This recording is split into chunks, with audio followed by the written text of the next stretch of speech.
इंग्रजी नवीन वर्ष लवकरच सुरुवात होणार आहे.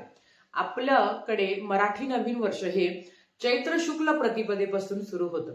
पण कितीही म्हटलं तरी दैनंदिन आयुष्यातील जे व्यवहार आहे तर हे इंग्रजी नवीन वर्षानंतरच सुरू होतात.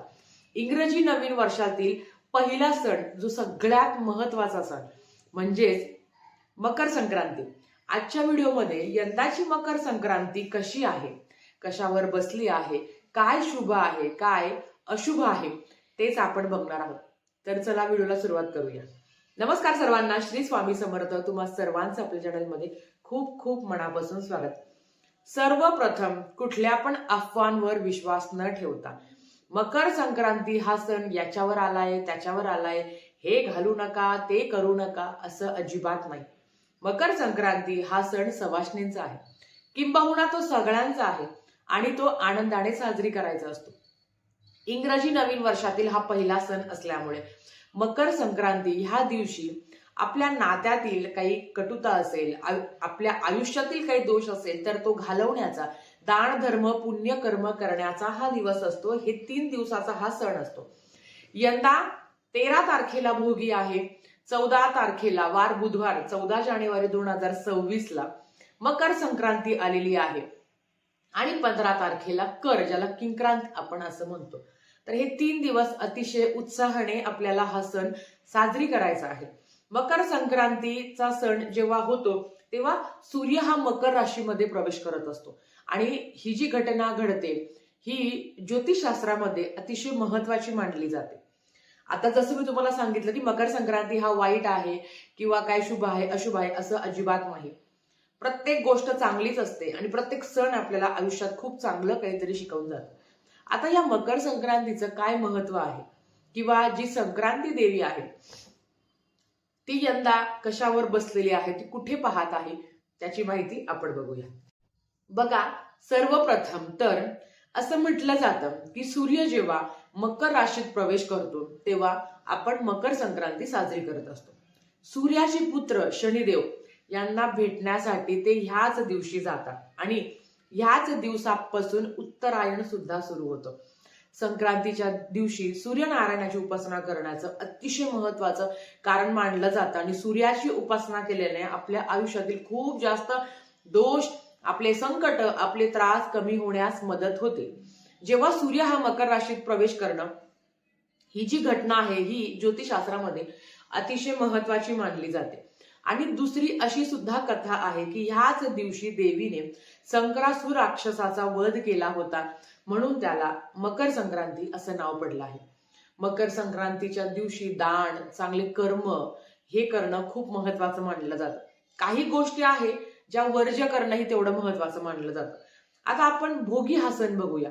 भोगी हा सण तर उपभोग घेण्यासाठी, भोग भोगण्यासाठी, चांगले भोग आपल्याला मिळावे यासाठी हा भोगी सण साजरी केला जातो. मकर संक्रांती हा सण सुद्धा तिळगुळ घ्या, गोड गोड बोला.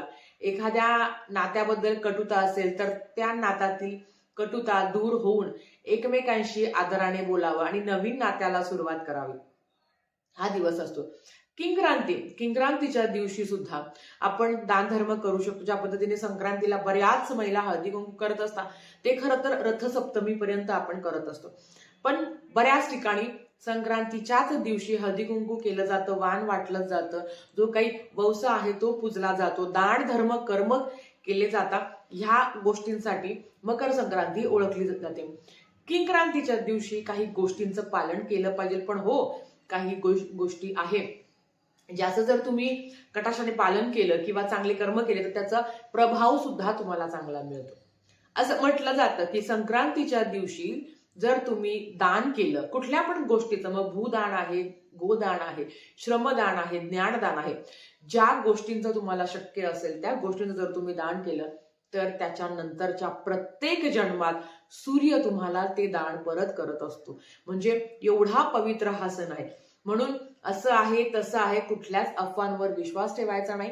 आपले कर्म चांगले असेल तर सगळ्याच गोष्टी चांगल्या होतात. आता प्रत्येक वर्षी जी काही संक्रांती देवी आहे तिचं वाहन, तिचं शस्त्र हे बदलत असतं.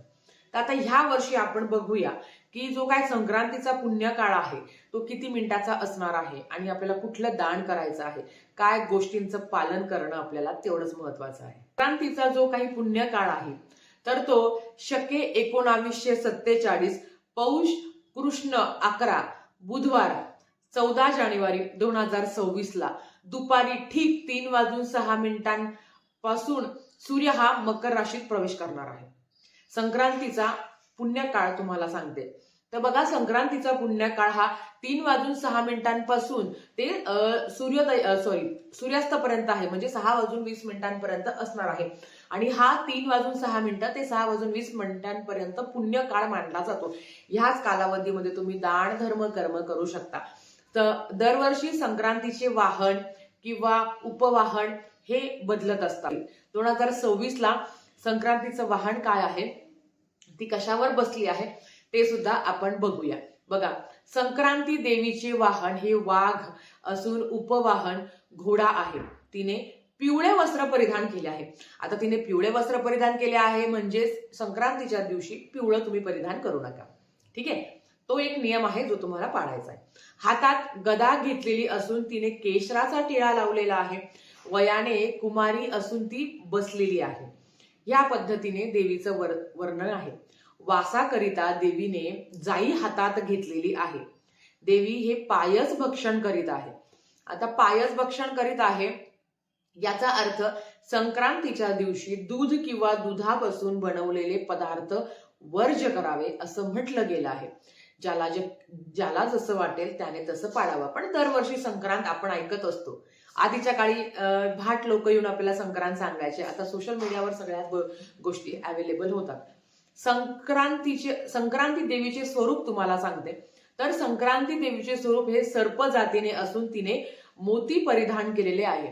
नक्षत्र नाव देवीचं मंदाकिनी आहे. ती पूर्वेकडून पश्चिमेकडे जात आहे आणि वायव्येकडे पाहत आहे. असं हे देवीचं स्वरूप आहे.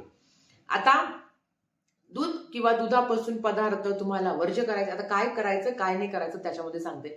पिवळं वस्त्र परिधान करू नये, कारण असं म्हणतात की संक्रांती देवीने जे वस्त्र परिधान केले आहे ते आपण परिधान करू नये असं म्हटलं गेलं आहे. म्हणजे कुठल्या पण रंगाचं असेल, आता पिवळ्या रंगाचं आहे तर पिवळ्या रंगाचे वस्त्र परिधान करू नये असं म्हटलं गेलं आहे. आता ज्याला जसं वाटतं त्याने तसं पाळावं. पायस भक्षण करत आहे म्हणून असं म्हटलं गेलं आहे की पांढऱ्या रंगाचं म्हणजे दूध किंवा दुधापासून बनवलेले पदार्थ आपण खाऊ नये. आता काय करायचं तर ह्या दिवशी काय करू नये तर ह्या दिवशी भांडण कटकट होईल असं काही करू नये. ब्रह्मचर्याचं पालन करावं. म्हशीची धार काढणं टाळावं. गवत कापणे हे सुद्धा तुम्ही टाळू शकता. आता पुण्य काळात तुम्हाला काय करायचं आहे तर तुम्हाला दान धर्म करायचा आहे. तुम्ही अर्थात ह्या दिवशी हळदी कुंकू सुद्धा करू शकता.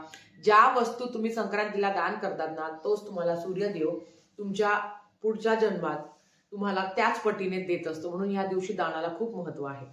आता गवत कापणे किंवा तामसी वृत्तीचे कामं करू नये. मग त्याच्यामध्ये ब्रह्मचर्य आहे किंवा कोणाला वाईट बोलू नये, भांडण होतील, या गोष्टीचं तुम्हाला पालन करायचं आहे की घरात कटकट होणार नाही, भांडण होणार नाही. संक्रांतीचा सण हा सवाष्णीचा असतो, तर स्त्रियांचा सुद्धा मानपान करणं हे महत्वाचं आहे.